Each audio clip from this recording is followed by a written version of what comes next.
விவசாயிகளின் நீர்மட்டம் 1000 அடி 1200 அடியில் போயிடுச்சு. அந்த நீர்மட்டத்தை உயர்த்தணும் அப்படின்னா மரங்கள்னால தான் முடியும். பல ஆண்டுகள் ஆராய்ச்சி வனத்துறையில் செஞ்சு அதில் அசோசியேட்டில் கல்லூரிகளில் செஞ்சதில் என்ன ஆச்சுன்னா, பல ஆண்டுகள் வளர்த்த வேண்டிய மரங்கள்லாம் பல மாதங்களில் நாம் அறுவடை பண்ணலாம். ஸோ அந்த அறுவடை பண்ணக்கூடிய வருமானம் விவசாயிகளுக்கு சஸ்டைனபிளாக இருக்கணும்.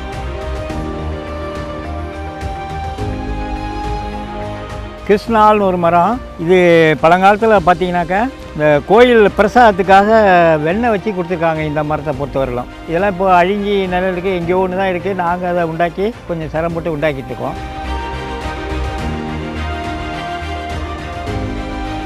சாண்டல், ரெட் சாண்டல் தாண்டிக்காய், ஜாதிக்காய், ருத்ராட்சம்லாம் 40 வருஷம் ஆகும் அப்படிங்கிற எண்ணம் மக்கள் மத்தியில் இருக்குது.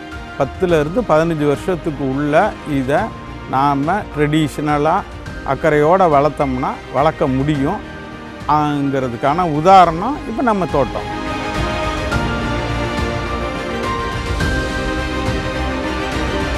தோட்டத்தில் ஒரு பகுதியை இந்த மாதிரி அக்ரோ ஃபாரஸ்ட்ரி பண்ணாங்கன்னா அவங்க தோட்டத்துக்கும் பலன் கிடைக்கும், பக்கத்தில் இருக்க மக்களுக்கும் அவங்களுக்கு மழை பெய்யும்.